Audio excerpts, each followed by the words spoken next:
all, I welcome all the young aspirant lawyers for participating in this BLEP program conducted by the Bar Council of Maharashtra and Goa. I thank the Chairman Gadge sir, Vice Chairman Bhosle sir, as well as the member of Bar Council of India and the senior member Shri Satish Deshmukh sir, as well as the mentor of Bar Council of Maharashtra and Goa, Shri Jayant Jaybhavi sir, for giving me an opportunity to address and participate in this program. My young friends, for last 2 days I was very keenly listening to the lectures given by the senior and eminent members, lawyers of the Bar Council of Maharashtra and Goa. And when I was listening to these lectures and the talks given by them, I became nostalgic and I remembered those days when I passed out from the law college, acquired my law degree, and then took my first step from the virtual courtroom to the real courtroom. And I still remember how those days were, how shaky I was, how frightened I was, how scared I used to be initially when I appeared in the court to address the court. And therefore, I thought maybe my experience for last 23 years that I am practicing, maybe this experience, if I share with you, the experience will help you a bit in your future. And therefore, here I am before you to discuss, according to me, a very important subject. Now, you're transforming from a law graduate to a lawyer. Now, on the face of it, it seems to be just a statement. I'll be speaking a little bit in Marathi because I know most of the law students come from remote villages also, and they may not understand English, and therefore I mix up my talk into Marathi and English. तर मित्रांनो, काही लोक अशी पण असतील जी remote कुठल्या तरी एका गावात नाही येत असतात, जे नेहमी कॉन्व्हेंट स्टुडंट्स पण नसतात, आणि मग अशा लोकांसाठी थोडंसं मराठी देखील आपण बोलू, थोडंसं मिक्स इंग्लिश आणि मराठी असं बोलू. And therefore, my friends, you are now transforming from a law graduate to a lawyer. On the face of it, this statement seems to be just a simple statement as it is. But in my view, it has got a lot of information. It has got a lot of importance. And the importance is this, that when you are transforming from a law graduate to a lawyer, you are switching on from knowledge to wisdom. Now again, you have to understand what it is. What is knowledge? What is wisdom? You have acquired a lot of knowledge in last 3 years or 5 years before you got this degree. And in these last 3 years or in this last 5 years, you must have learned so many statutes, the Code of Criminal Procedure, the Indian Penal Code, the Indian Evidence Act, the Contract Act, so many acts you must have studied. And the most important, the Constitution of India. This is knowledge. What you have learned throughout your career, throughout your 5 years of degree, what you have learned is knowledge. And when you are going to practically apply this knowledge to the facts of a particular case and then going to conduct a case, that is your wisdom. When you perfectly apply the knowledge to a set of facts, then it becomes wisdom. And therefore, for every lawyer, either he be practicing on criminal side or he be practicing on civil side. मग तो एखादा civil साइडला practice करणारा वकील असून दे किंवा मग criminal साइडला practice करणारा वकील असून दे, what he has to do is to apply the knowledge to a facts of a particular case.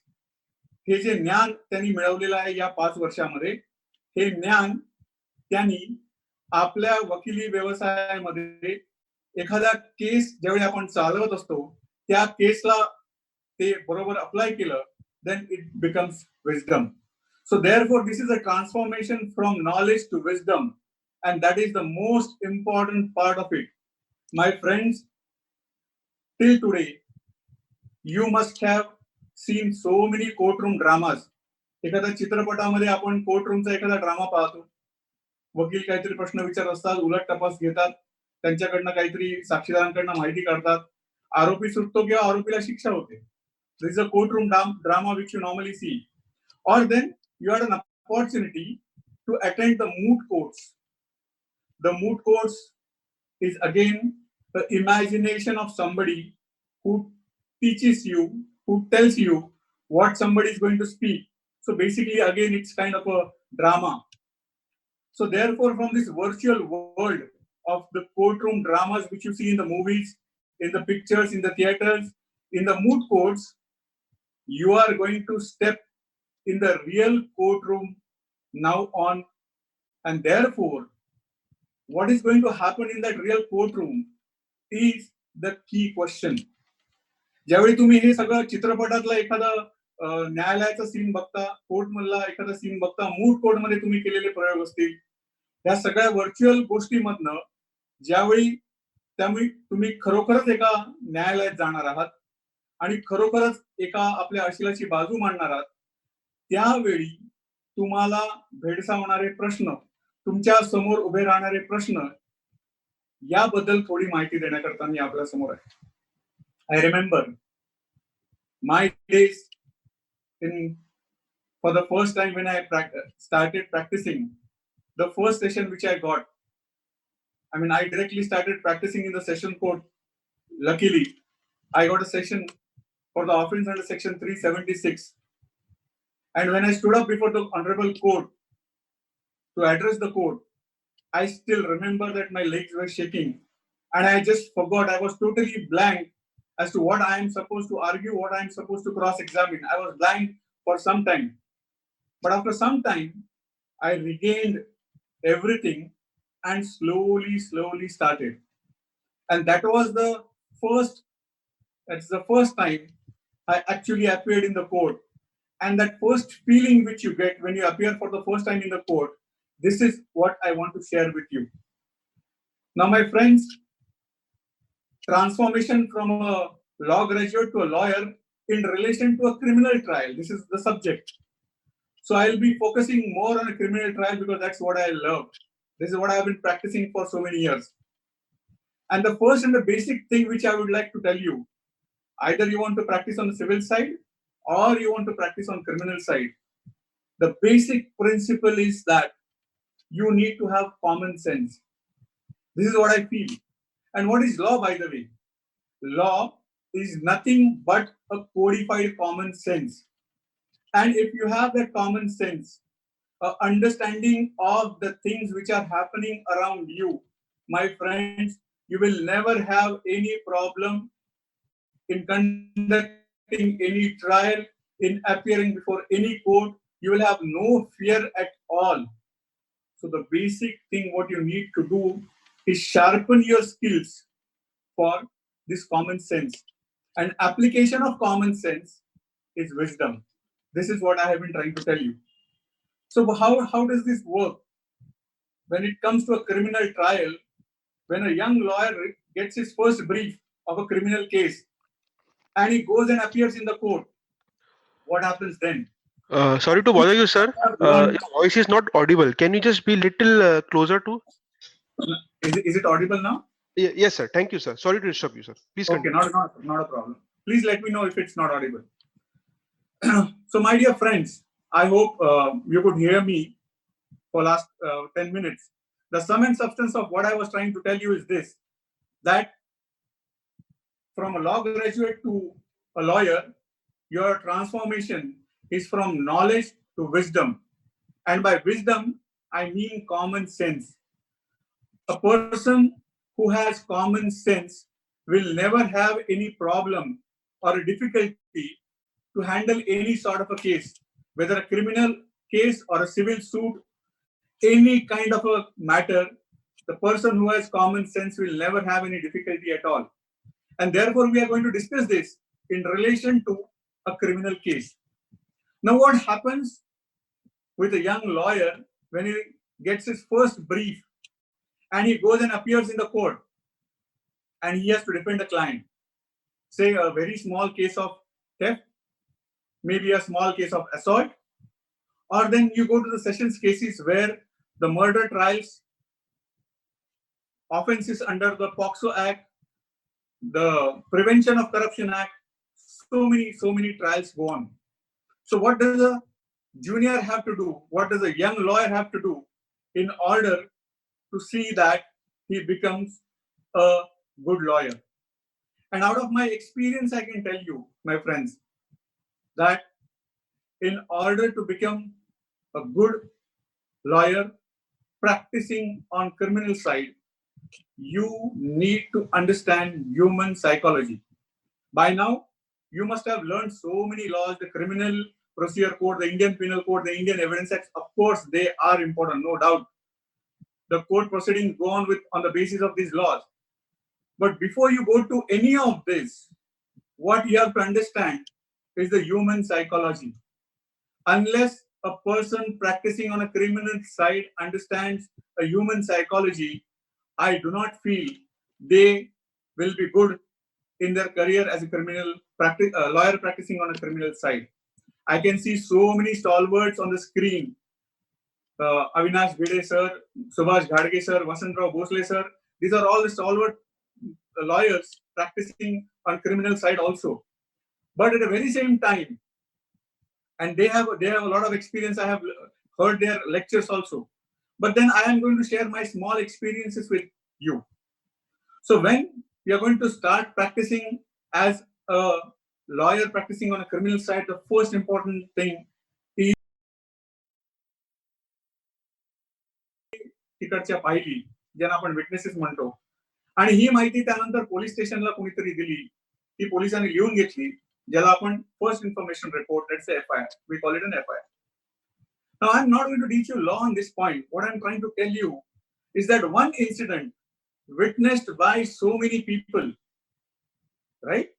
Number one, in the next few hours, this information is reported on so many news channels, on WhatsApp media, and you get to know that such an incident has taken place.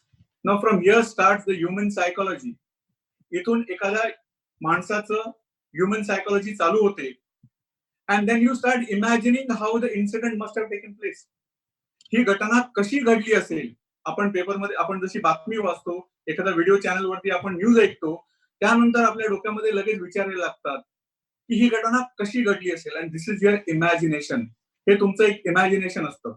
You try and imagine how that thing must have taken place, and there is always a picture in your head that how this incident must have taken place. So this is the first impression you get about any incident. कुठल्याही घटने संदर्भात आपल्या, as a lawyer I'm telling you, or even as a layman I'm telling you, whenever you come to know about any incident, immediately your mind, your brain creates an image in your head, in your mind, an image is created. Now, if you listen carefully, one more important aspect. Now, if this news is reported on the next day in a newspaper, giving all the details of the place, of the time, of the name of the assailants, of the name of the victim, maybe you know some, maybe you don't know anybody, then you get some more information about that incident. Again, the same brain, the same mind, which had earlier got one impression, now gets some feeding of new facts, and then a little bit different image is created in your own mind, in your own brain, in your own head. This is the second impression. Now let us assume, my friends, that you are a lawyer and you are going to defend this person, this accused person, who is accused of having committed this particular crime. So what is the first document you receive? The first document you always receive is the FIR, the first information report. So now let's see. Number one, you receive the news from media and you have one picture. You read the newspaper and got some more detail. On the next day, you got a little bit more clear picture. The next day, the relatives of the client come and meet you and they give you a copy of FIR. You read the FIR in detail and then you get more details and a clearer picture is there in your mind. So my friends, the more information you get, every time you get more information, the picture in your mind about that particular incident keeps on changing. So from FIR, thereafter, the investigation is carried out. 400. Hello? Any disturbance? Sorry? You can hear me? Sir, you can carry on. Sir, you can carry on. Let us say the investigation is carried out after the FIR is registered. The police go and record the statements of the witnesses. The police prepare a panchanama of the spot of incident. The police sees the weapons. The police sees the clothes, the blood-stained clothes. The police sees the weapon on which there is a blood. And the police send all these articles to the chemical analyzer to find out whether the blood on those weapons and on the clothes belong to that particular victim by taking the sample of the blood of the victim. So in this way, the investigation is carried out by the investigating agency. And finally, a charge sheet is prepared and forwarded to the court having jurisdiction to take cognizance of that particular offense, which you must have read by now in the Code of Criminal Procedure. Once you receive the charge sheet, so kindly see, these are the steps I'm trying to tell you. The first information you get from maybe some WhatsApp or some media. The next you read in the next newspaper. The next you get an FIR, a copy of a FIR. And finally, after the completion of investigation, you get the copy of a charge sheet. So many steps have taken place. And in every step, you have got more information about that particular incident.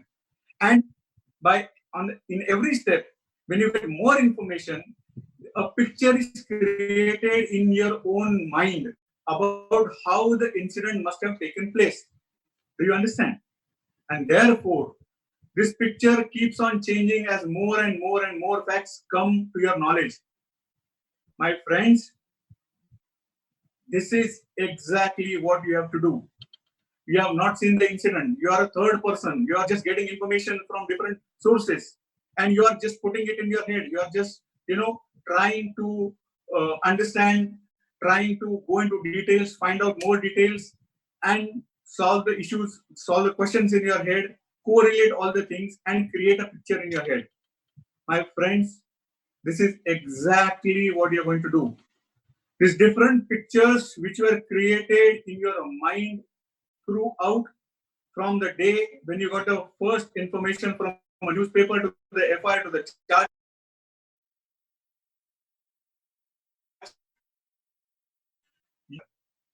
One picture, one more picture, a theory which suits your clients and called the defense. And you have to create a picture of this defense of innocence in the mind of the judge to judge whether guilty or whether you are not guilty. So my friends, this is psychology, what I'm trying to tell you. That if one incident has taken place and by getting different information, the version in your own head keeps on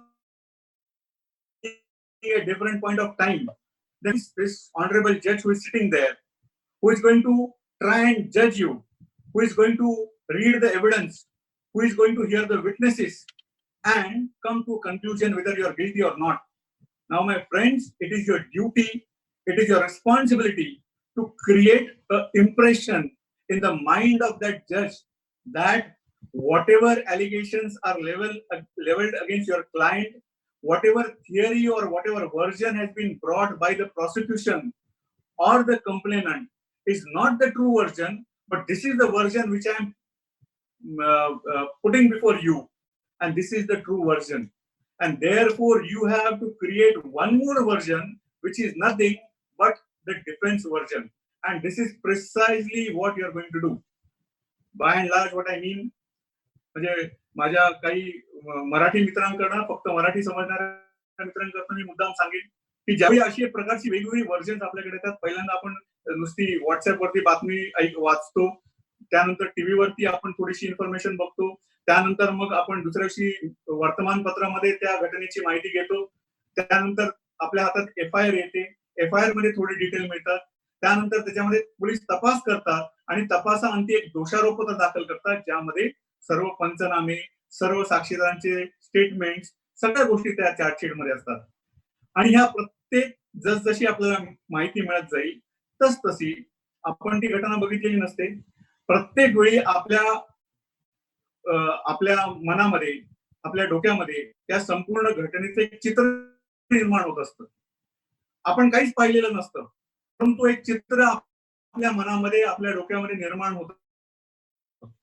आणि आपल्याला याची खात्री करायची चित्र जे prosecution घेऊन येते की तुम्ही एखादा गुन्हा केलेला आहे, तशाच प्रकारचं एखादं चित्र तुम्हाला सन्मान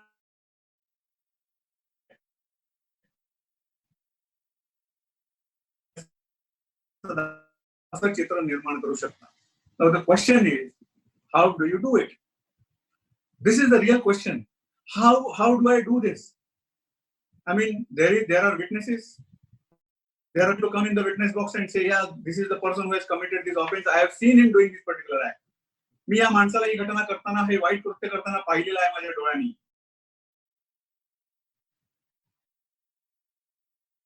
काही साक्षीदार ते सांगणार आहेत की ह्या आरोपीने एक हत्या केलं, ह्या लपवून ठेवून कोर्टामध्ये सांग.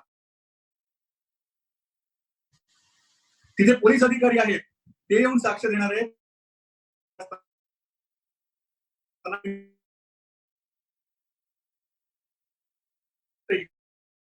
इकडे लपवून ठेवलेले आणि त्यानंतर दोनच्या समक्ष आम्हाला त्याने विटनेसेस येणार आहे आणि ते असं सांगणार आहे की आरोपीकडनं जप्त केलेलं जे हत्या, आरोपीच्या ताब्यातनं जप्त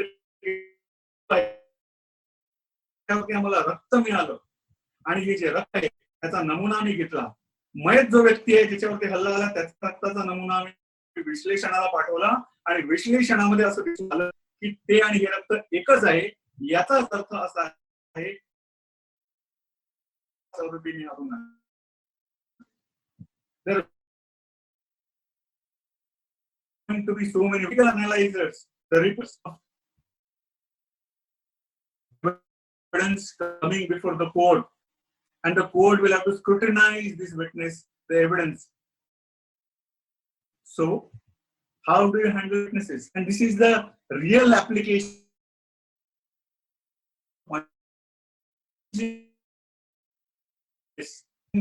This past 5 years was these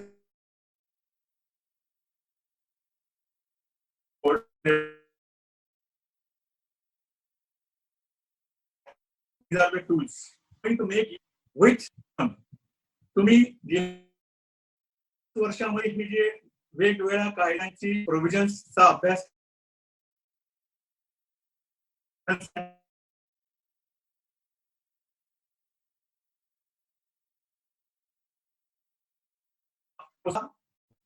तुम्ही वापर करून तुम्हाला तुमची केस सिद्ध करायची. Now how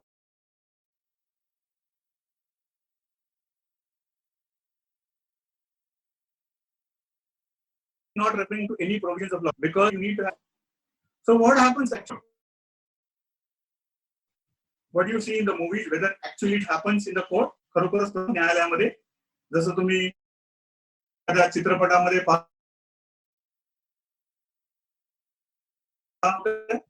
then let's see. As we all know, there is an honorable judge, there is a defense side, there is a prosecution side, and there is a defense side. Prosecution side is led by a prosecutor, ज्यांना आपण सरकारी वकील म्हणतो. He leads the process, and the defense side is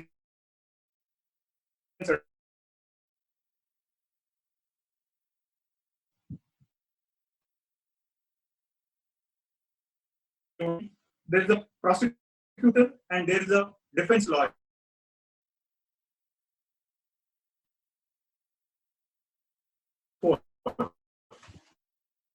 जी मी आपल्याला सांगितली की खरोखरच एखादा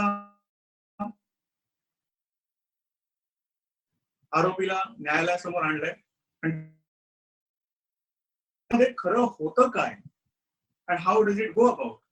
This is what we have to learn.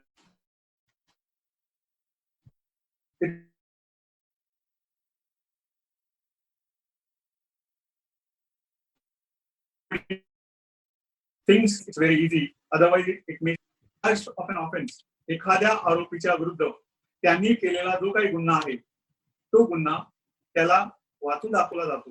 त्याला सांगितलं जातो की बाबा रे तू अशा प्रकारे एका व्यक्तीचा धारदार हत्याराने त्याच्यावरती वार करून या ठिकाणी इतक्या वाजता खून केलायस असा तुझ्यावरती आरोप आहे. तुला मान्य आहे का?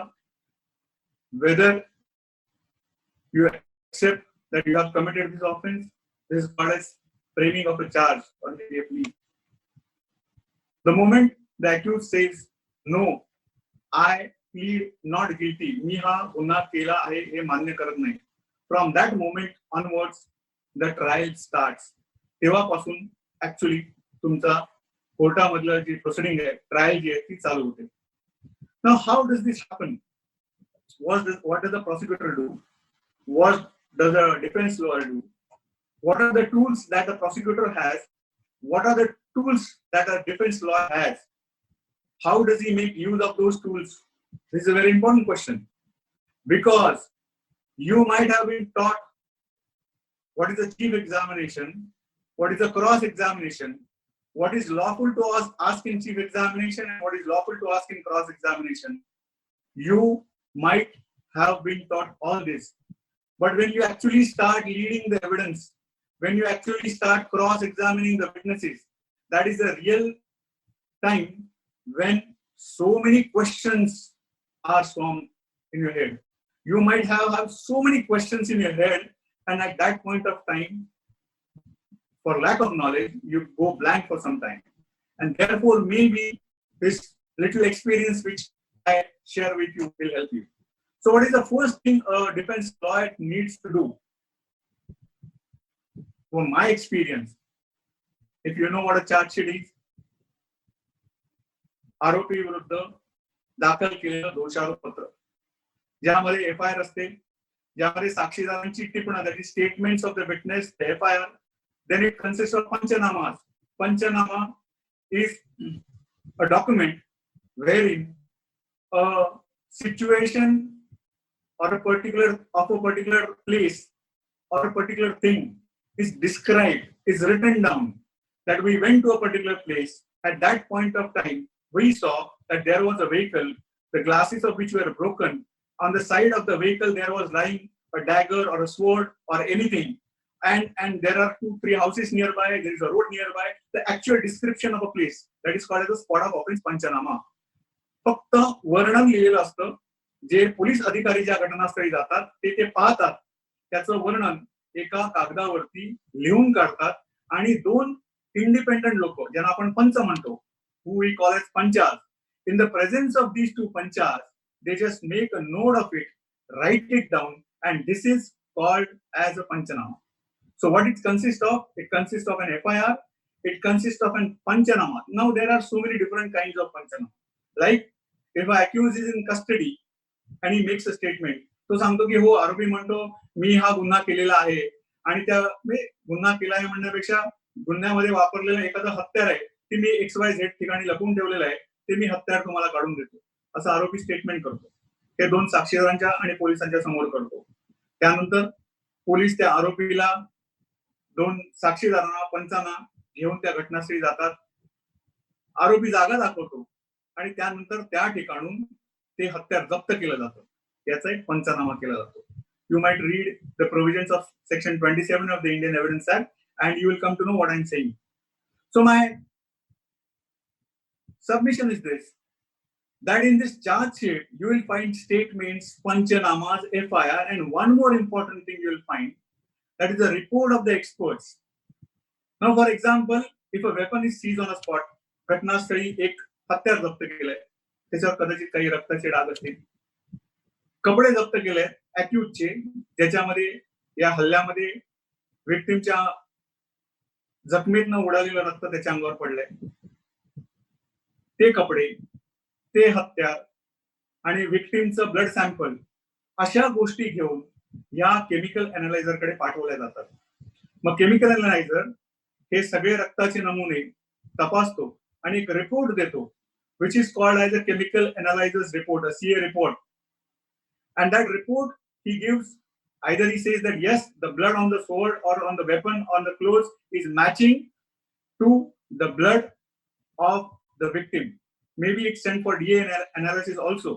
कदाचित काही काही वेळा नुसतं CA रिपोर्ट कडे नाही तर DNA फिंगरप्रिंटिंग साठी पाठवलं जातो. So this is how you correlate things. So this whole compilation of all these documents is called as a charge sheet.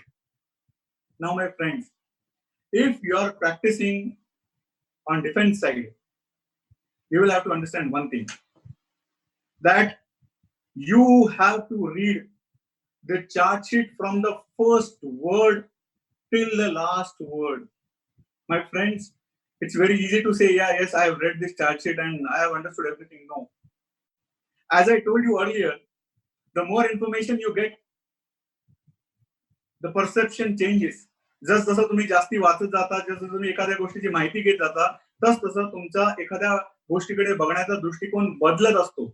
In a similar way, my friends, when you read a charge sheet for the first time, you will have an impression about that case. Now just close this charge sheet, close your eyes, and just imagine an incident what must have taken place. त्या charge sheet मध्ये there are statements, the statements of witnesses who give their own version. माझ्या डोळ्यासमोर असं असं झालं, दुसरा सांगतो माझ्यासमोर असं झालं, तिसरा सांगतो माझ्यासमोर असं झालं. Just read the version of each and every witness and then just close your eyes and you will have a picture of the incident which might have happened because you have not seen it in your head. Now from here starts your actual skill. Now my friends, understand this one important sentence. The one who is good in his seat is the best on his feet. Always remember this sentence. Now it has got a lot of meaning. It means when you are sitting in your chair as a lawyer and planning and strategizing and thinking and taking information from your client, the more good you are in getting and collecting this information in preparing your case, the more better you are in actually conducting the case. So if you are good on your seat, on your chair as a lawyer in your office, taking all this information, you will be the best on your feet when you argue a matter, when you cross-examine the witnesses in the court. So always remember this fact. You always see the courtroom drama and see that a lawyer is arguing in the court. You see a lawyer cross-examining in the court and you feel, yes, I want to be like that. But there are a lot of painstaking efforts, unrelenting painstaking efforts that goes behind that whatever happens in the court. The show which is there in the court, behind that show, there is a lot of efforts. So my dear friends, you have to understand one thing, that when you're in your office and when you're reading the brief, after the first reading of your brief is completed, you will make your notes. And what you're going to do is this. After you read the charge sheet, you will find that on one particular incident, एक घटना, 4 लोकांनी बघितलेली असते. One incident seen by 4 different people. And these 4 people are giving their 4 versions. So this is the difference. My friends, this is the key to the success. A human mentality, a human psychology, it comes into play here. One incident is seen by 5 different people. You go and ask those 5 people, every person will look at that particular incident from his own mindset, from his own understanding. And all these 5 people will have their different set of understandings. And therefore, when you read the versions of 5 different people who have seen one incident, you will always find some contradictions in the version of these 5 different people. And that is the key to how you start drilling into the prosecution case. My dear friends, when you have completed the first reading, just make a note of it. Just make a small note about your thoughts, about every single witness, about every single panchanama, about every single report, about every single document. Now, when you complete this, and this is what I have, this is just my way of doing it. I'm sharing my experiences with you. Now, when your first reading is completed, the next important step is after a few days or maybe 2 days, again have a second reading. My friends, this is important. Now, you may say, okay, fine, I have read it, I know what it is. No. If you read the same charge sheet after a few days, again, you will understand that you have missed out on so many things in your first reading. And therefore, the second reading will throw a light on so many things which you have missed out in the first reading. I mean, I will give you an example. When I was just a young lawyer like you, a friend of mine gave me a brief. I think it was it was a case under the Gambling Act or something like that. People were playing teen patti in an open place near a temple. एका देवळाच्या बाजूला काही लोक तीन पत्तीचा खेळ खेळत बसले होते आणि पोलिसांनी रेड केली आणि त्यांना पकडलं. This was, I am just giving an example. Charge sheet was filed, the case was conducted, the evidence was over, and the matter came for argument. And a very good friend of mine, he felt that the judge is not with us. The queries which he had made during the course of recording of the evidence clearly showed his inclination that he's going to convict the accused person. And then he said, okay, you're also new, let's try and do something new. And he gave the brief to me. And I'm telling you, of course, I was young, I wanted some new matters, and therefore I had to show that I have something different in me. I can do something different. So I read the brief. First reading, I read it, and everything, the prosecution's case was perfectly fine. पोलिसांनी जशी case करणं गरजेचं होतं तशी case त्यांनी अगदी व्यवस्थित केली होती. पोलिसांनी रेड केल्यानंतर त्यांना आरोपी तिकडे मिळाले, तिथे पत्ते लावलेले मिळाले, तिथे पैसे मिळाले, सगळ्या गोष्टी मिळाल्या. तिकडे सगळा त्याचा पंचनामा केला. ते पंच जे एक्झामिन केले ते परफेक्टली त्यांनी सांगितलं, साक्ष दिली. फिर्यादीनी साक्ष चांगली दिली होती, पोलिसांनी साक्ष चांगली दिली होती.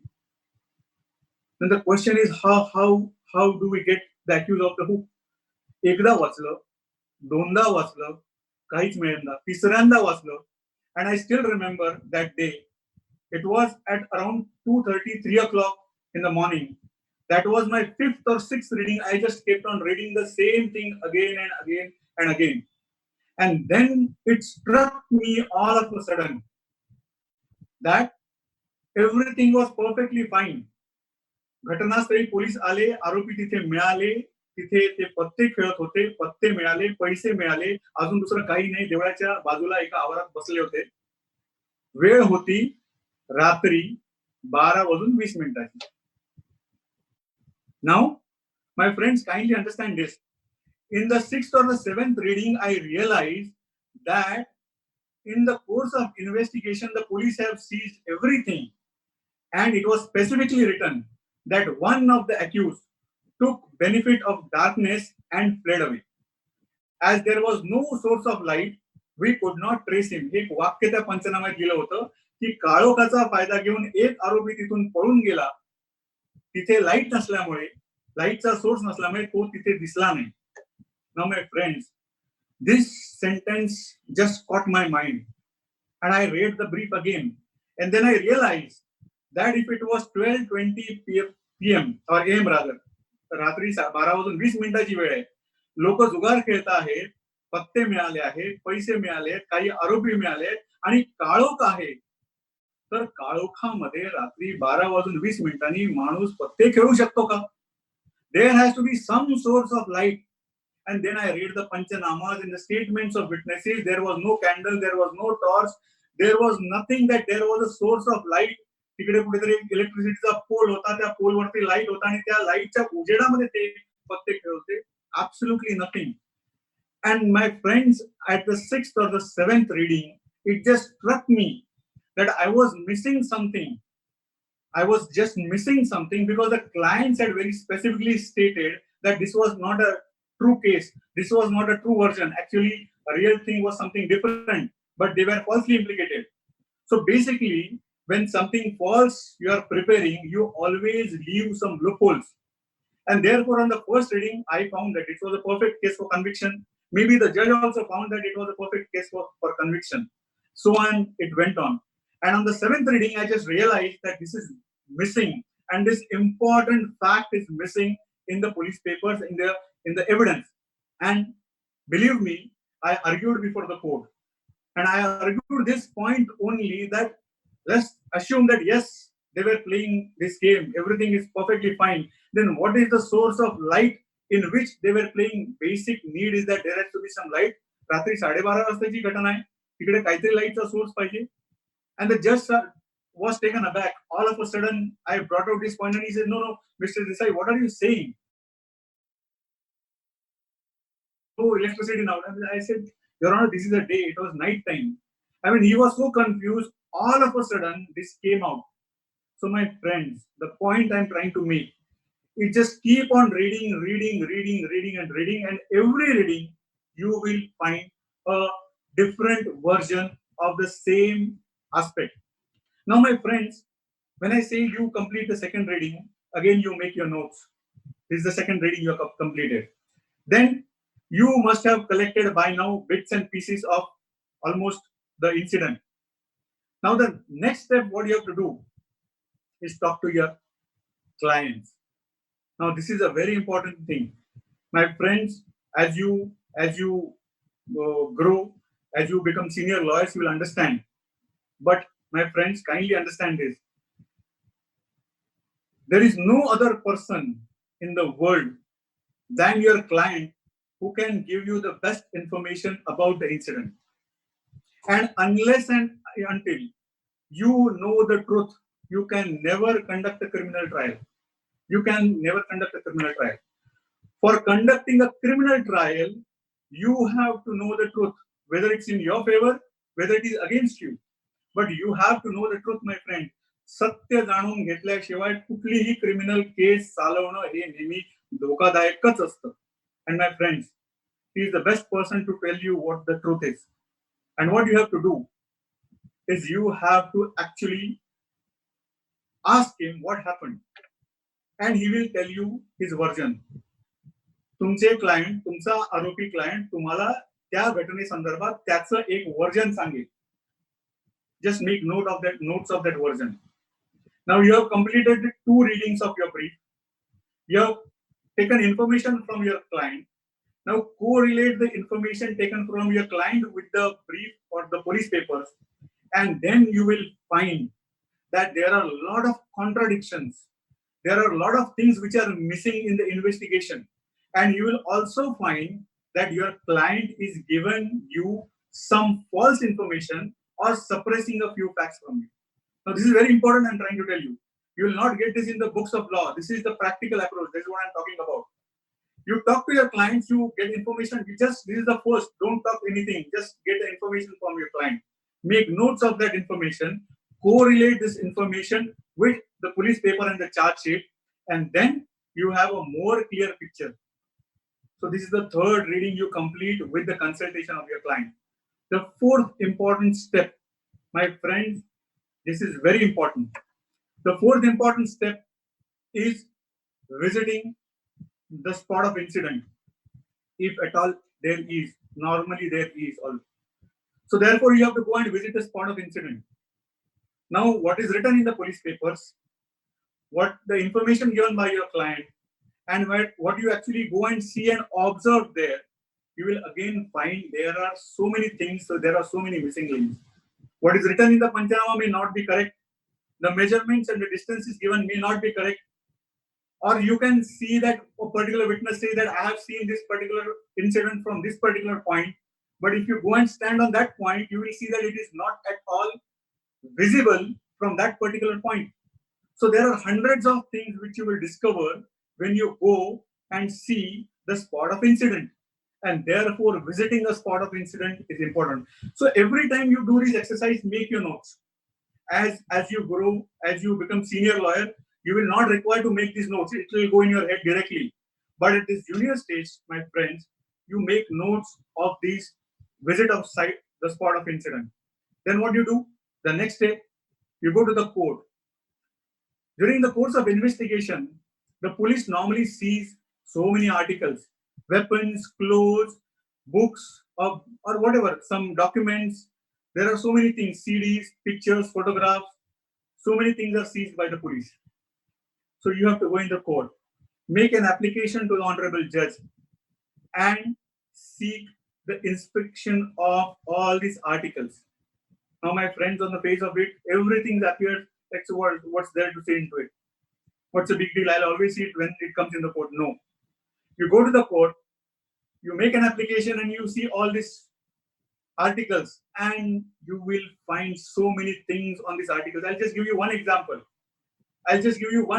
How I found something. I'm giving you examples so you understand the importance of it.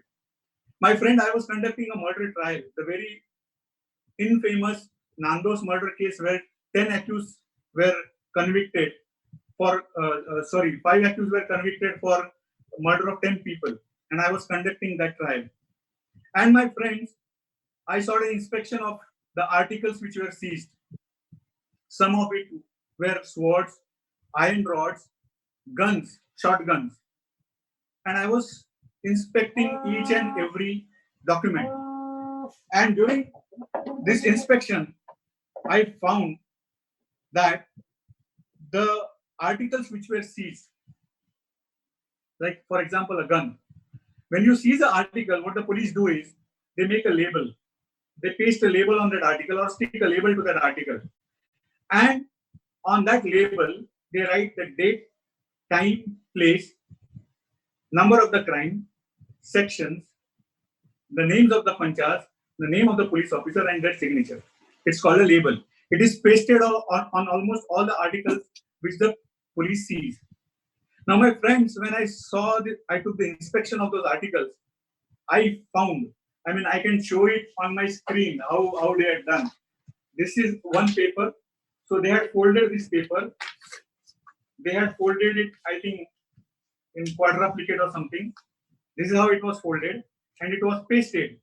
And on every side, there were signatures of panchas. Here. The whole paper, there were a set of almost 12 sets of signature of the panchas. What does it mean? It means that the police had taken a set of signature of the panchas and just pasted them on articles as and when they wanted to, and on whatever articles they wanted to. That means it was a fabricated panchanama.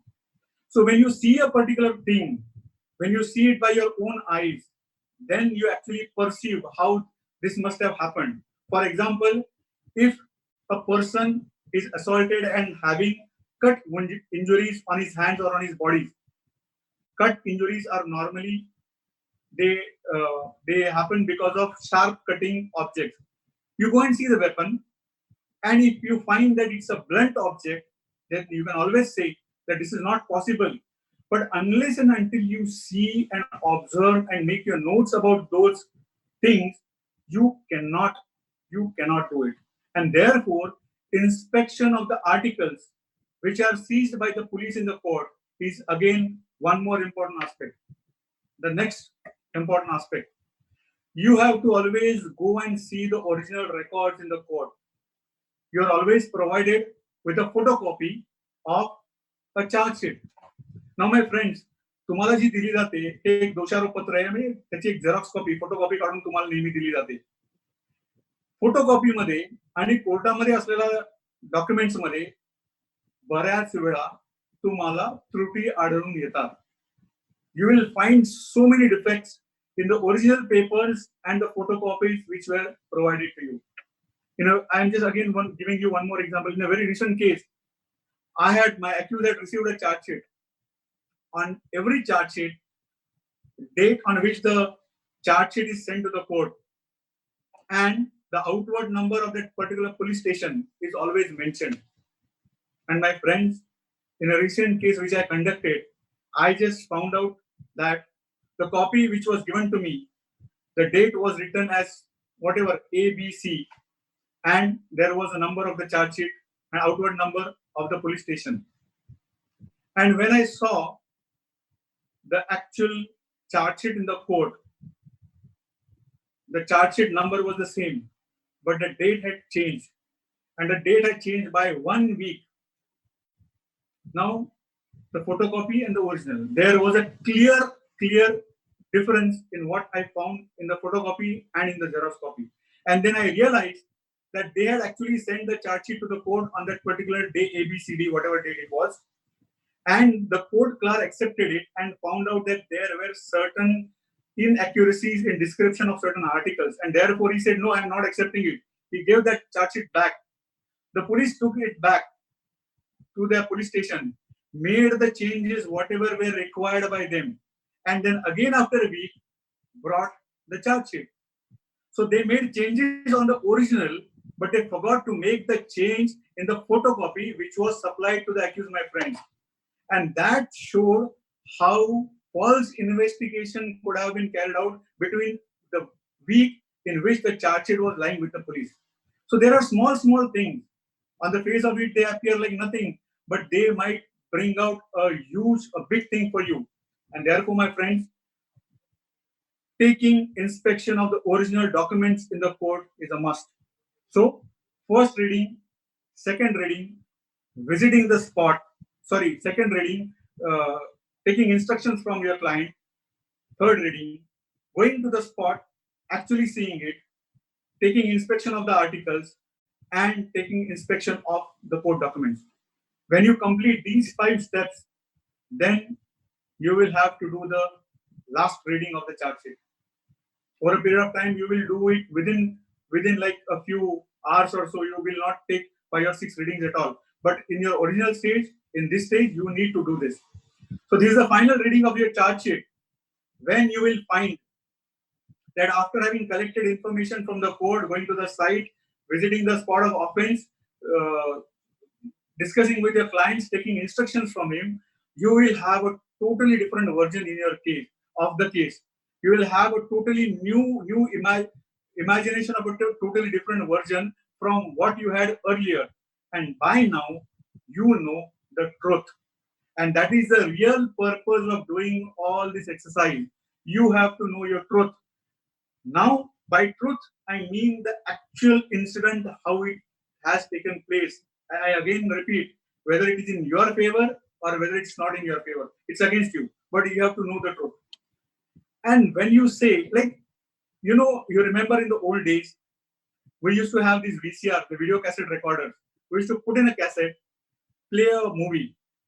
And then after some point of time, if somebody misses it, we used to rewind that cassette and play it again. Like the third umpire does in the cricket matches. The third umpire takes a review. He reviews the whole thing, sees it again. And in the second or the third review, he finds out more details. This is precisely you are going to do. By doing all these exercises, you are going to rewind the whole incident. Just imagine, close your eyes and rewind the whole incident in your mind. And then you are totally prepared with the facts of your case.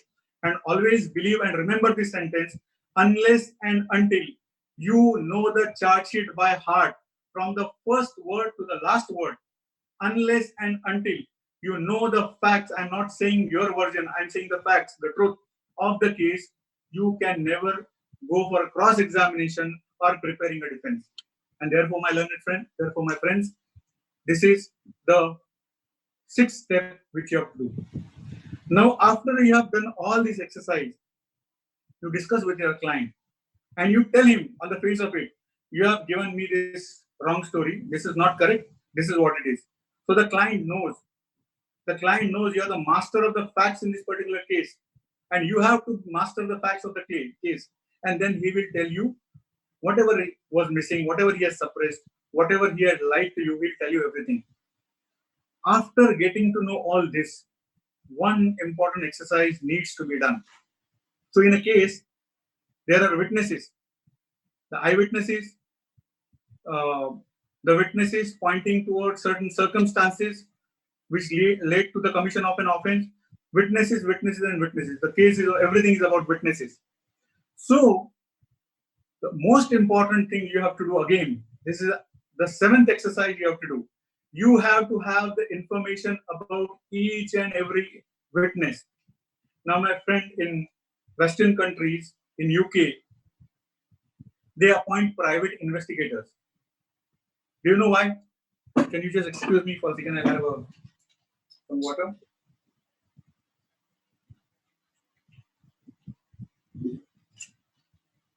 So, my friend, in Western countries, they have these investigators, different investigators, defense investigators.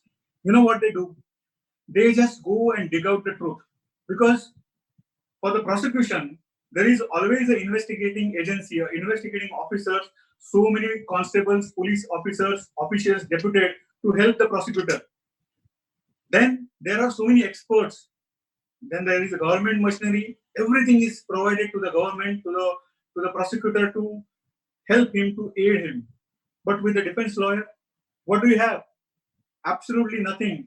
Your skills, whatever you have, that is the only thing which you have. And therefore, my friend, this is very important, that you have to do a lot of investigation. You have to find out all the details of each and every witness who is going to come and depose in the court. And you have to do this exercise, because when I come to the next step, I'll explain why this is important. So this is the last thing which you do. The information you take either from the accused himself, who knows these witnesses, or from other source. You have to collect the information about all the witnesses.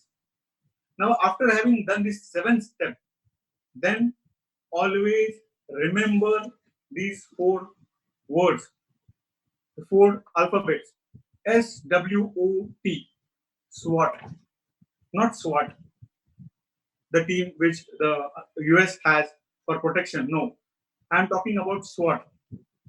After having completed this exercise, what you will understand is, you know your strength, you know your weaknesses, you know what are the opportunities you have, and then you know the threats which you are likely to face during conducting the trial. So the strength, the weaknesses, the opportunities, and the threats, these are the four things you will come to know after you complete this exercise. It will take hours together to find and collect this information. And when you have this information, when you know your strength, when you know your weaknesses, when you know what opportunities you have, when you know which witnesses are threats to you, when you know that which questions you should ask, which question you should not ask to a witness, which witness is dangerous to you, which witness is helpful to you, which witness you should cross-examine, and which witness you just leave off, don't even touch him. And then, after having coming to know all these facts, my friends, you prepare a defense, which I call a strategy. You need to have a defense for your client. So you will have to fix up a defense. And defense is just not one defense. There is always a plan A, plan B, plan C, and maybe a plan D. So there have to be alternative defenses ready in your mind. So if I take a particular case, I can give you an example. But right now, I'm just generalizing things. Maybe at some occasion, I'll take one case and I'll explain it to you how to, conceptualize defenses. And therefore, my friends, what is important is conception. Before executing anything, you have to have a conception of something. Unless you conceptualize something, you cannot execute anything. So therefore, I said, you have to be good in your seat, then you can be the best on your feet. That's the reason I said.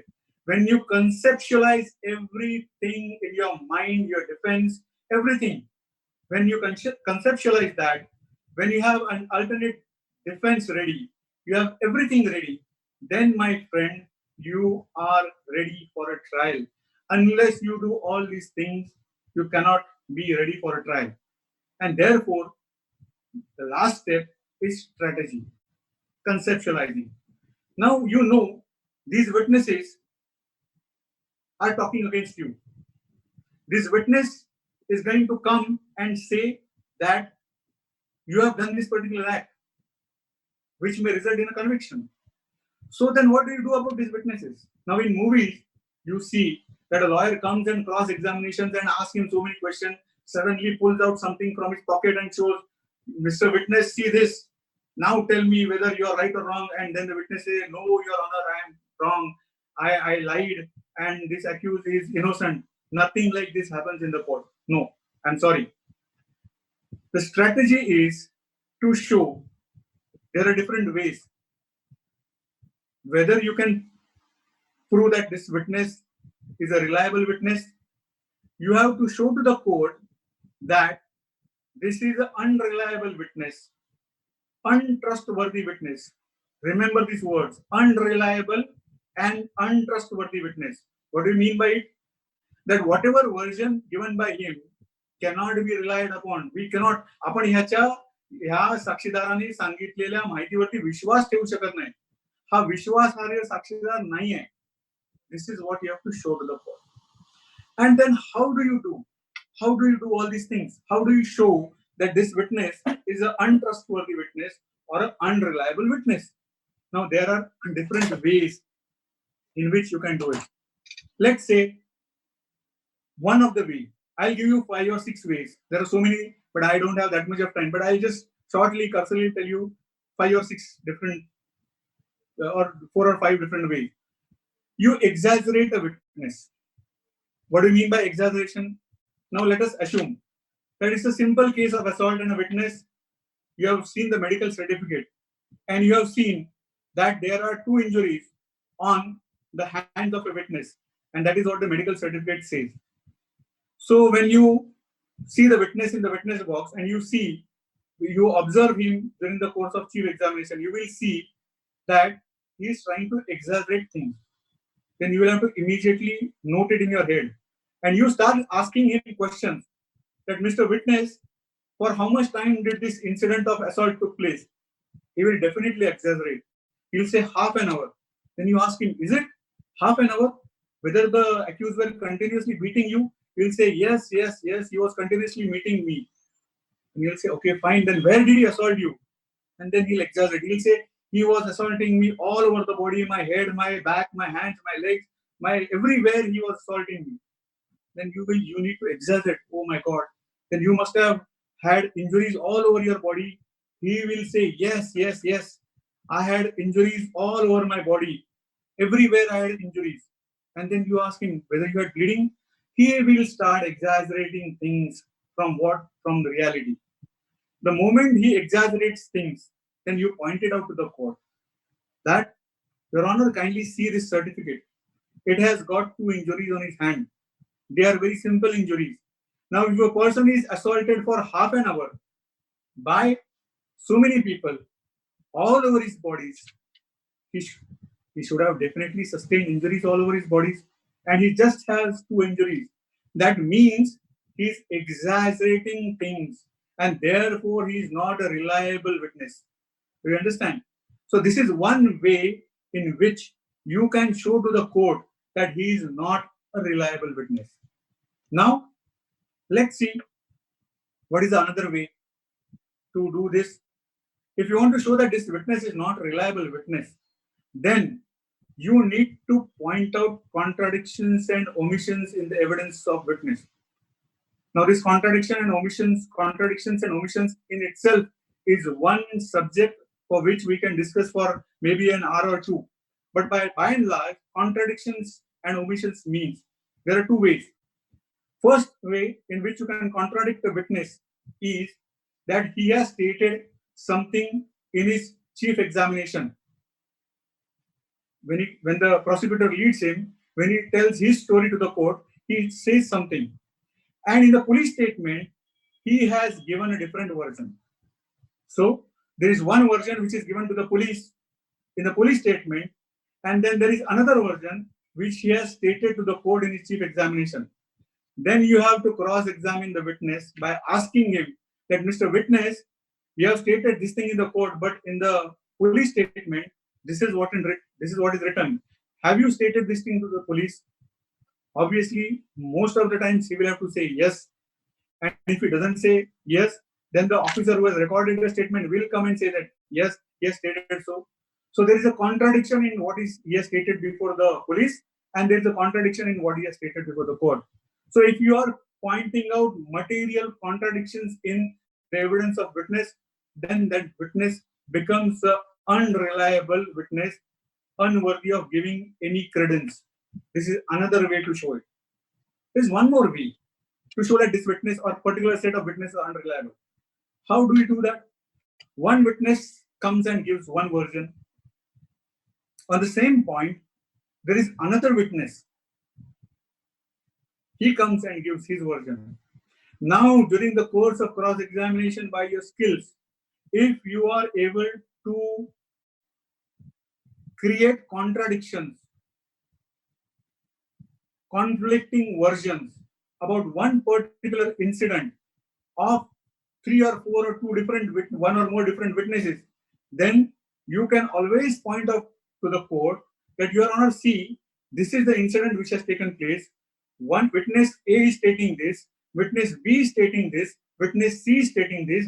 There is a clear-cut contradiction in the version of these different witnesses, and therefore either this witness is unreliable, or witness A or witness B or witness C, either of them is telling a lie, or all of them are telling lies.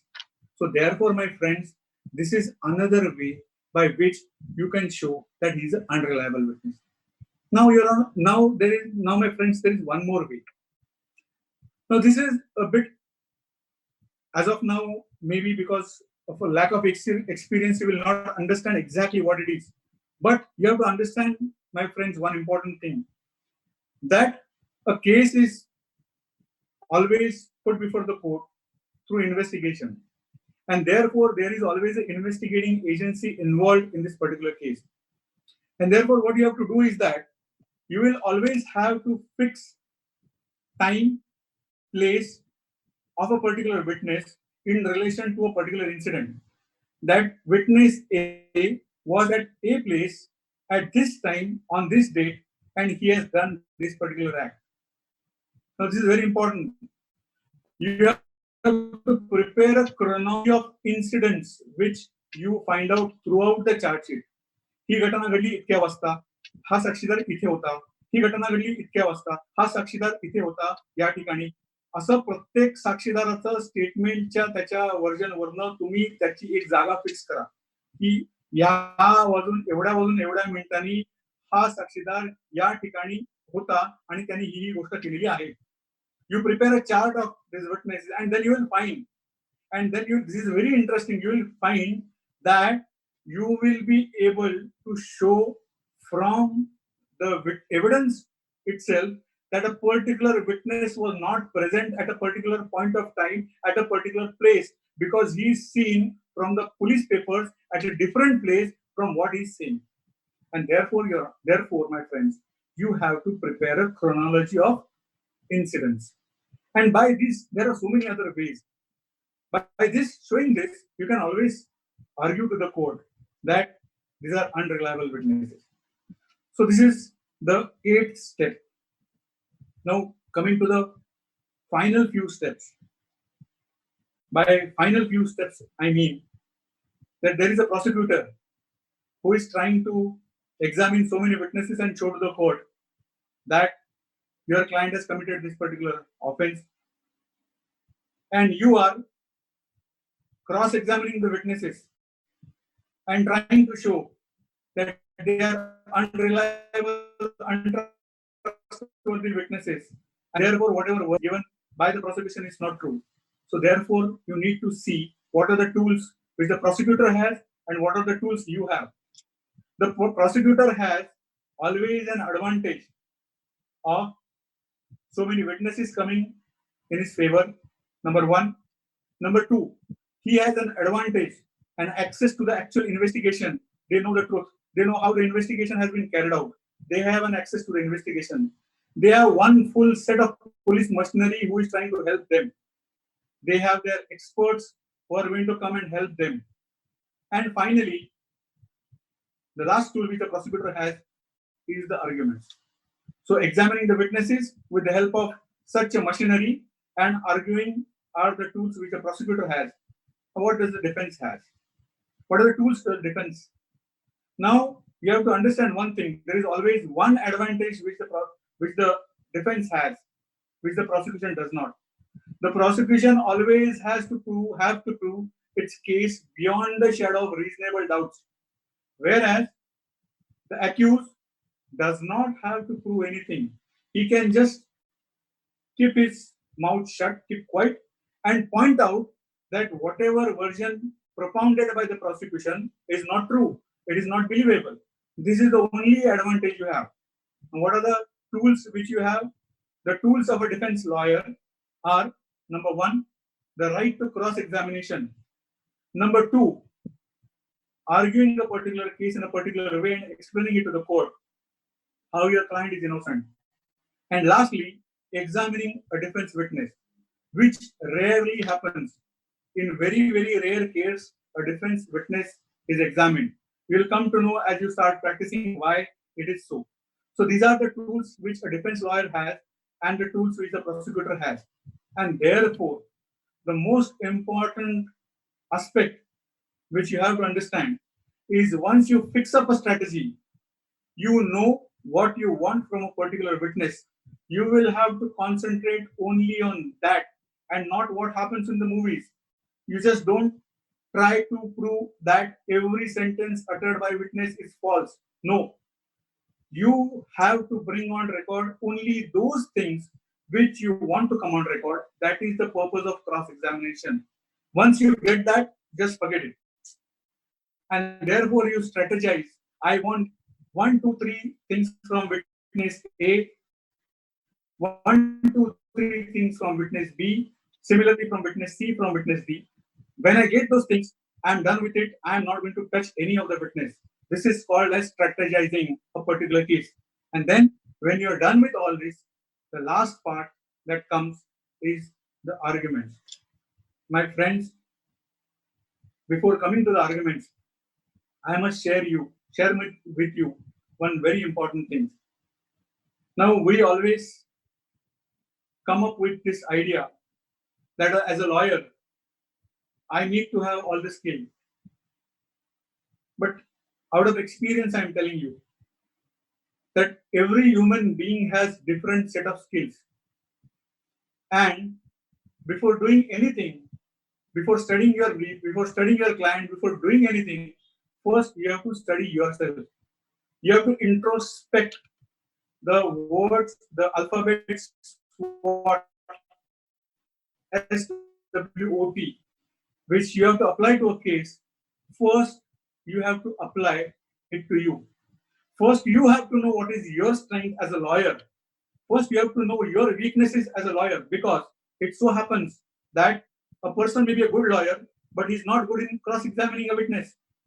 Sometimes it so happens that a lawyer is so good in cross-examining a witness, but is not good in arguing a particular matter. Sometimes it so happens that a lawyer is so nice in having drafting skills or finding out case laws or understanding the case laws, but he does not have the acumen of cross-examination or arguments. So therefore, friends, please understand this.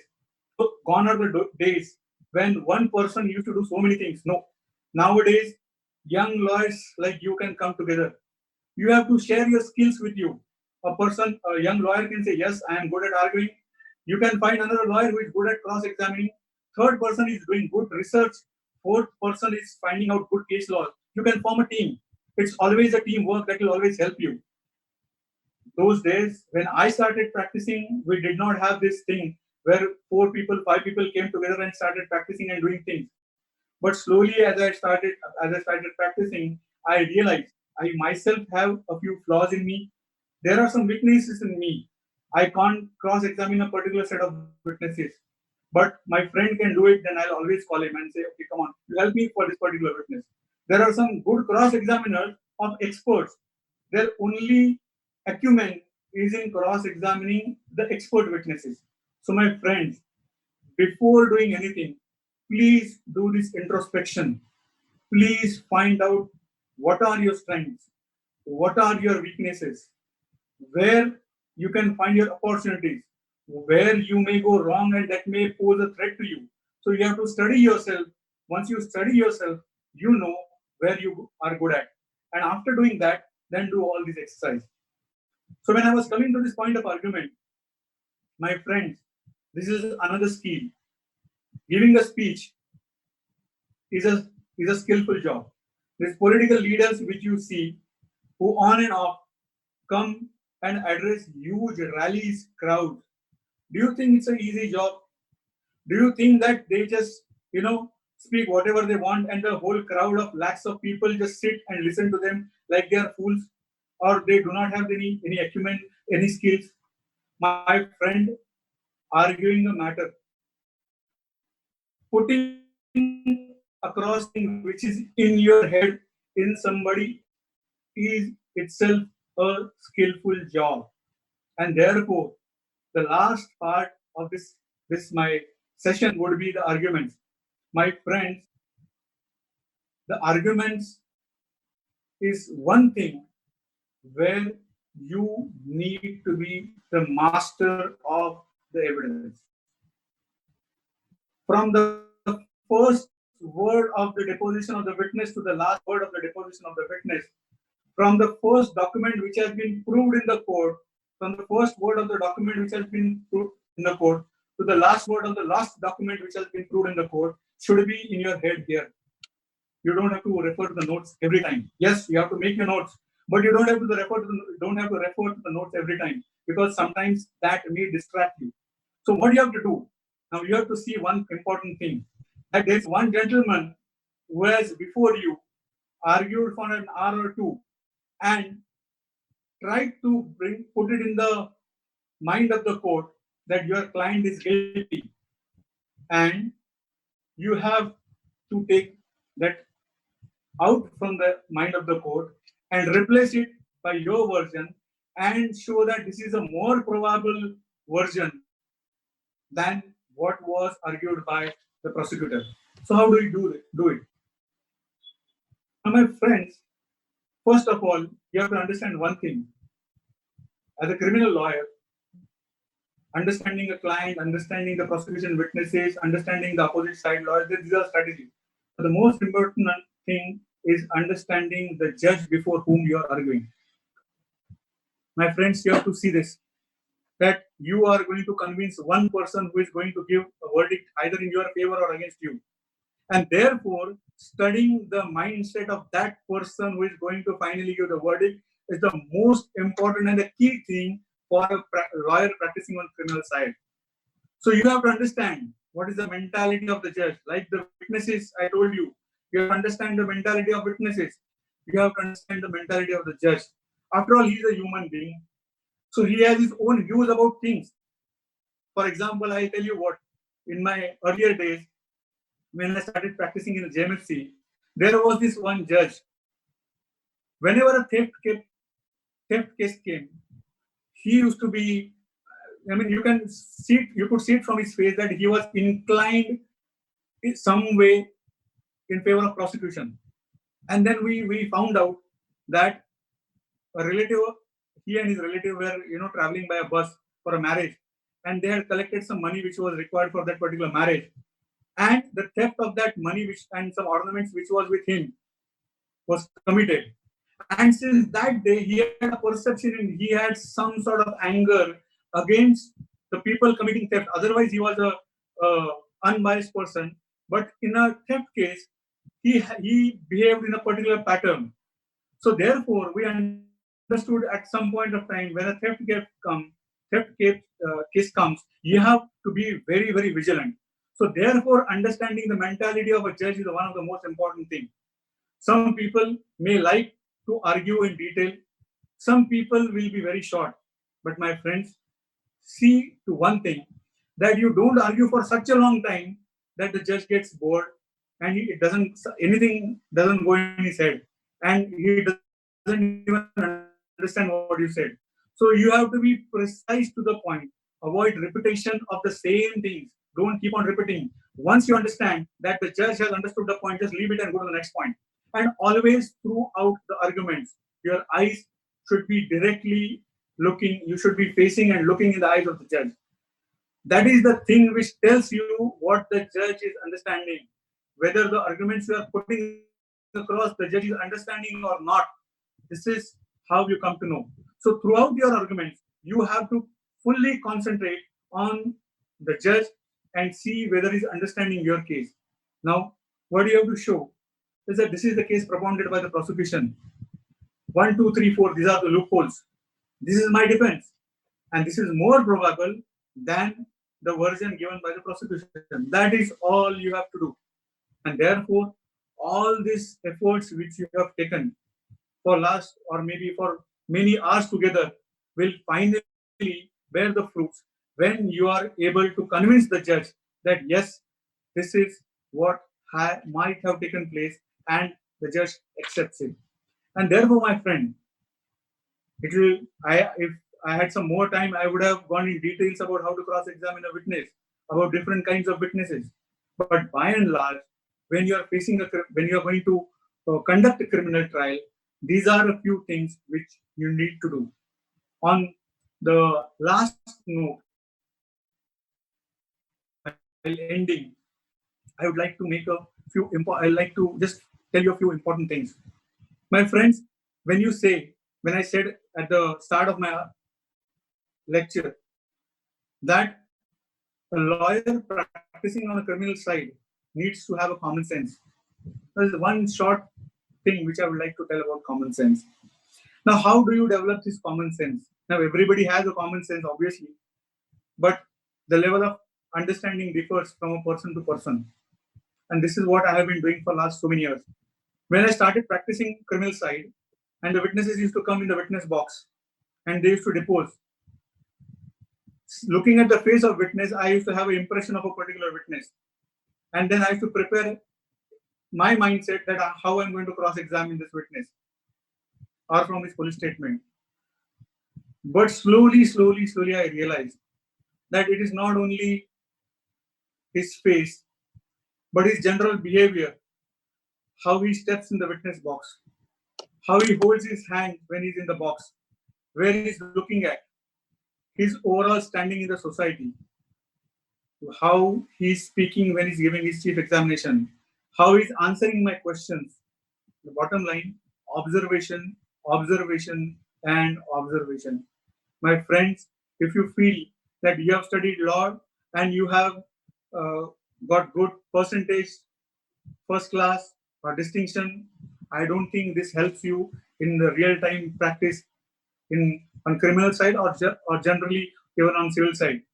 What helps you is observation, observation, observation, practice, practice, practice, learning, learning, learning. My friends, if you are able to do that continuously, then I don't think there is anything else, there is anything that can stop you. My friends, before I go, one important thing which I would like to suggest, that if you have joined this profession as a source of earning, I don't think this profession will give you a lot. But if you have joined this profession as your passion, believe me, you need no entertainment at all.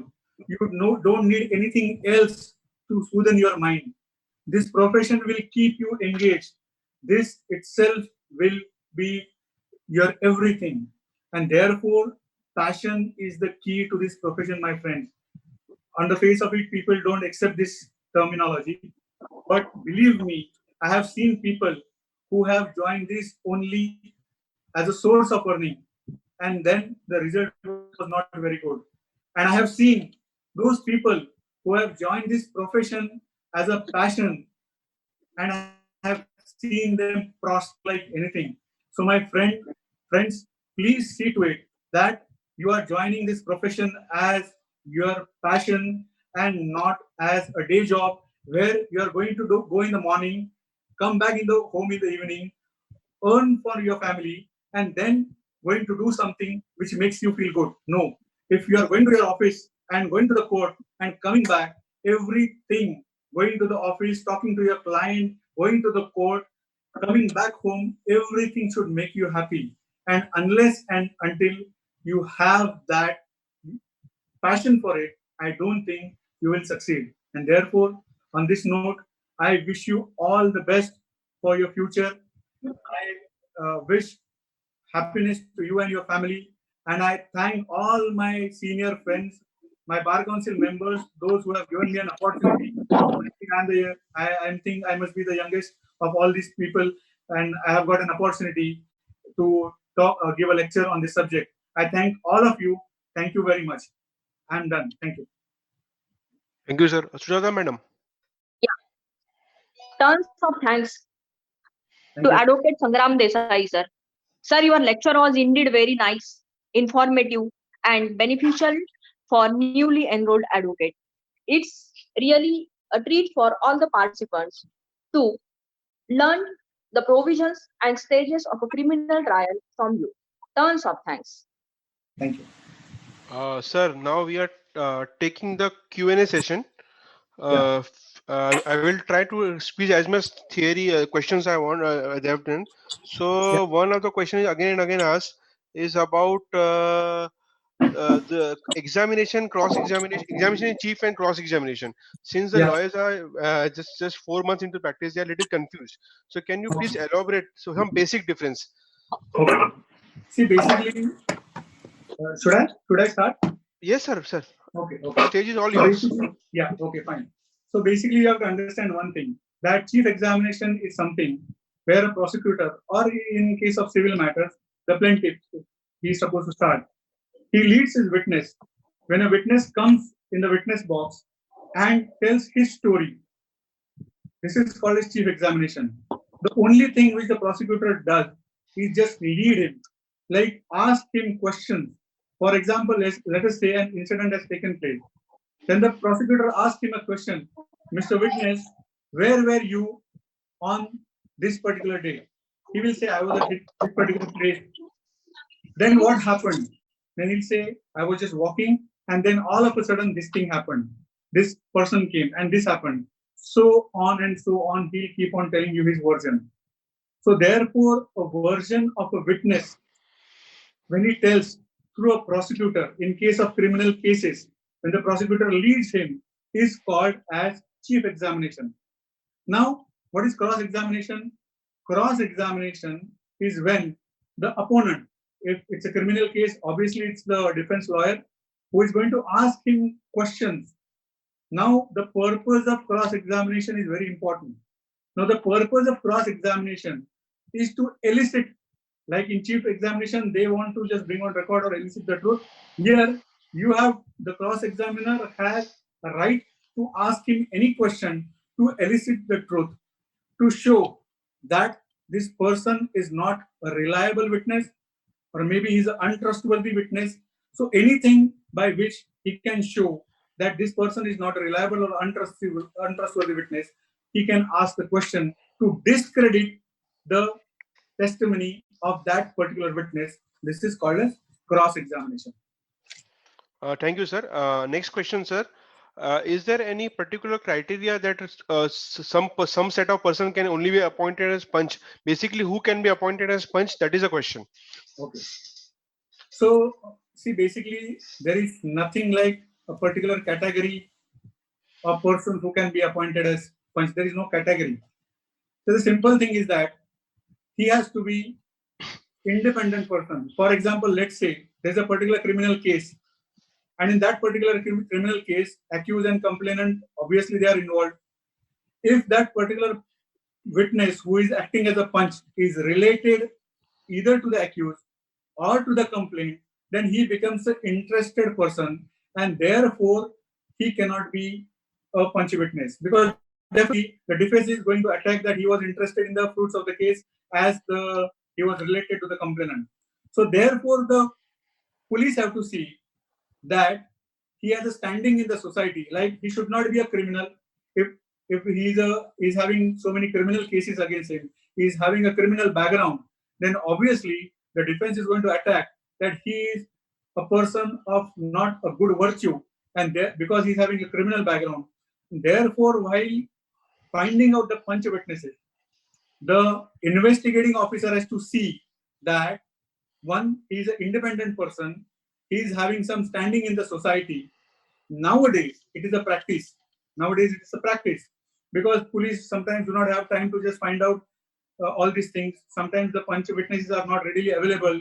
People, even if they are there, they avoid, because they don't want to come in the court and attend the dates and all. They don't want to waste the time in coming in court. So nowadays, the government has given instruction to the investigating authorities that, as far as possible, in serious cases, you requisition the government officials as punch witnesses. So what happens is, obviously, once you are a government officer, one thing is clear, that you don't have a criminal background, or everything is checked. Unless and until that is checked, you don't become a government official. So that is there, and therefore he is not also related to the case. In that aspect, nowadays, government officials are more often called as witnesses. I'm sorry, the punches for the panchanamas in cases. Thank you, sir. Next question, sir.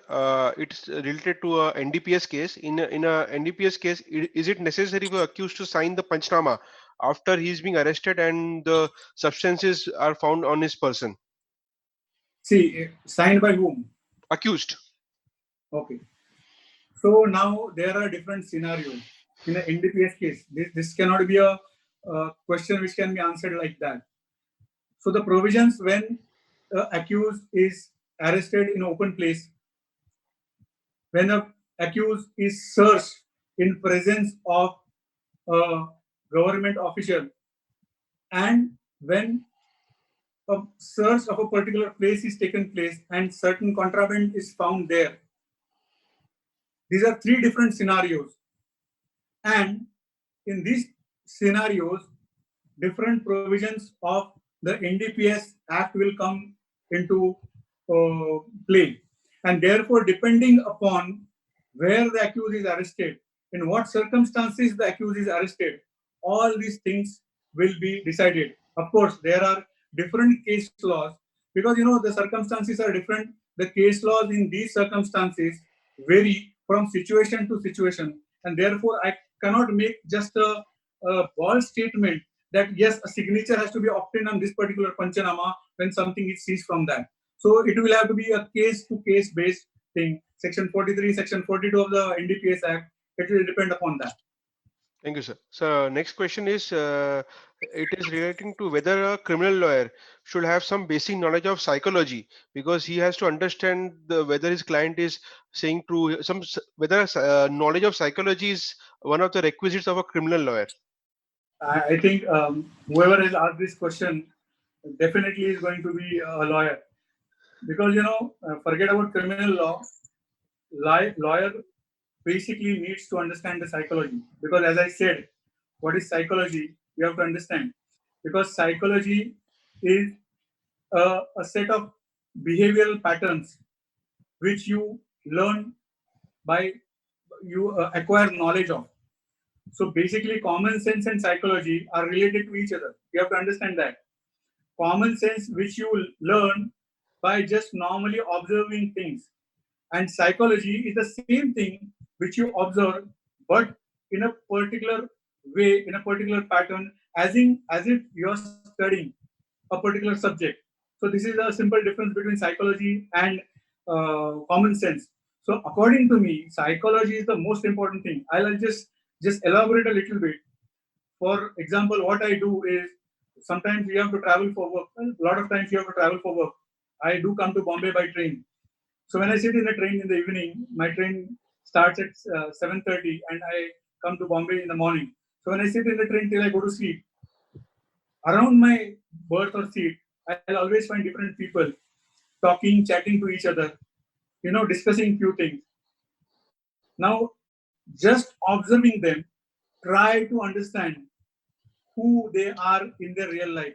Like if two people are talking, I'll just try to find out whether they are government officers, whether they are police officers, whether they are businessmen, whether they are politicians. What are they doing in their real life? You just do this, you keep on doing this exercise. Then you will understand the behavioral patterns of different people. And the more you do that, the more practical knowledge you get. And the more practical knowledge you get, that knowledge you can always use when you face a witness, when you face a judge. And therefore, psychology of a human being is the most important thing you have to do, you have to learn when you become a lawyer. Sir, next question is regarding the postmortem report. Yeah. So, how to read a postmortem report, and is it advisable to consult a doctor before cross-examining the postmortem report? Definitely, it's advisable to consult a doctor. But before that, I mean, this itself can be a 1 hour or maybe more time requiring subject. But the point is this: see, people think that post-mortem is something very difficult and difficult to cross-examine a doctor and all. So you have to understand one thing: what is the purpose of post-mortem? The purpose of post-mortem is to find out the cause of death. It's as simple as that. So therefore, if the cause of death is whatever the opinion is given in the post-mortem, if it is against you, then definitely you have to prove that the cause of death given in the post-mortem is wrong. And then you will have to find the reasons why the cause which is given in the post-mortem is wrong. And therefore, you will have to read column number 17 normally, which shows what are the injuries. That's a column of injuries. And then there is external injuries and internal injuries. Then you have to correlate the external injuries with the internal injuries and then come to the cause of death. So it is always advisable. And I also see one more thing. As you talked about psychology, even in medical jurisprudence, there is something called as analogy and logic. See, basically everything depends upon logic. So by a particular weapon of a sharp object, a particular injury can be caused. By other object, some other injury can be caused. This is a part of common sense. You understand that. But you need to have some technical knowledge also, and therefore you always consult a doctor because mostly they use medical terminology. And you're not aware of this medical terminology, nor are the judges. So you ask in a very common way, which is not understood by them, and they reply in their technical way, which you do not understand. So it's always important that you always consult a doctor, and before doing that, you have your Modi or whatever book you have with you. You make your note, you have your questions ready, and then go and talk to a medical expert. Thank you very much, sir. A last question. It is regarding, sir, there are different different bail and anticipatory bail. So it is a little confusing. A basic difference. Okay. See, basically, now as you these young lawyers start practicing, they'll come to know section 436, 437, 438, and 439. These are the provisions of bail. 436 is bail in bailable cases. 437 is regarding bail non-bailable. Now, when you come to section 438, you will come to know what anticipatory bail is. See, you anticipate an arrest in a particular crime. You are not arrested, but you anticipate that you will be arrested in a particular crime. And therefore, you make a simple, I'm trying to tell you in very simple language, not in a technical way. So when you anticipate that you will be arrested, your client will be arrested in a particular crime, you make an application to the Sessions Court or to the High Court under the provisions of section 438 of the Code of Criminal Procedure. By that, you request or make an application to the court, and the prayer in that particular application is this: that if arrested in this particular crime, I may be released on bail. So this is not a provision. Anticipatory bail does not mean that there is an order that you should not be arrested. No, that is not the provision. The provision says that you make an application to the court that in the event of arrest in a particular crime, you may be released on bail. So you are arrested and you are immediately released on bail.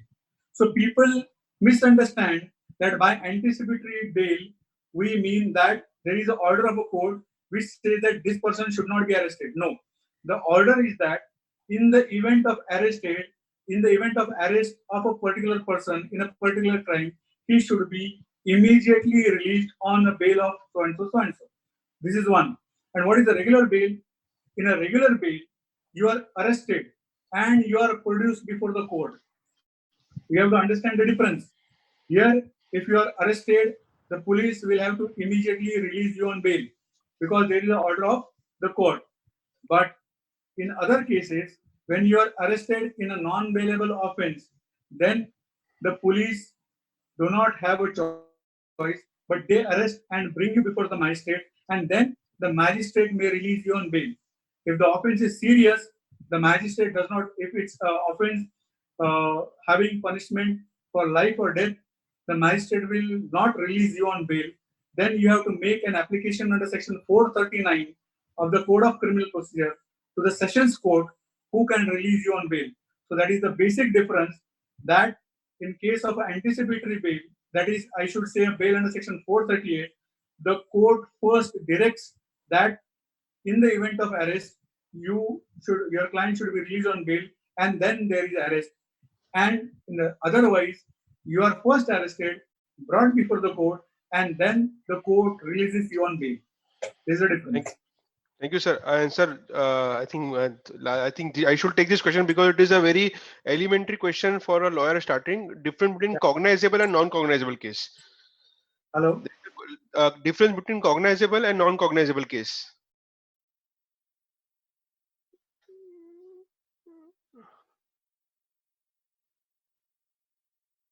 Hello, sir.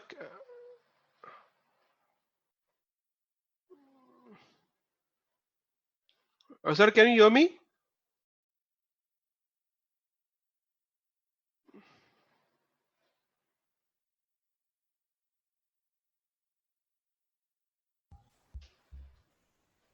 Hello. Yes, we can hear you, sir. Hello. Secretary, sir, I think, Chairman, sir, I think with your permission, can we end this today's meeting?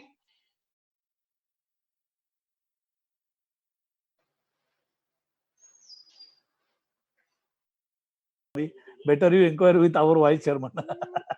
Sir, Very sorry, I have no even see. I am not expert in criminal. I'm sure you are unmuting. exclusively I'm contact. unmuting Vice Chairman, sir. Yeah. Vice chairman.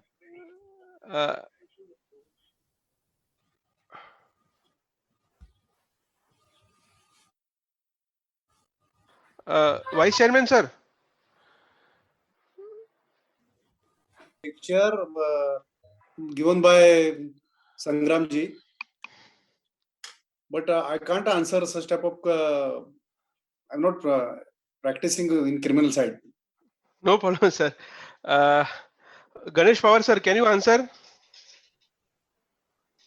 With the permission of chairman, sir, in cognizable offences means are those offences in which police officer has power to arrest the accused without the warrant of magistrate or without the order of magistrate.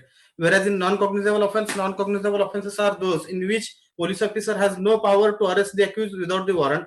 Also, in cognizable offences, police can investigate the offences as per section 156, 157 without the order of magistrate. But in case of non-cognizable offences, if police wants to investigate the offence, then in such circumstances, they have to obtain order under section 155 of CRPC, 154 subsection 3 of CRPC for investigating that matter. And if in case of non-cognizable offence, police just records that information in their register and directs the informant to lodge private complaint before magistrate as per section 200 onwards.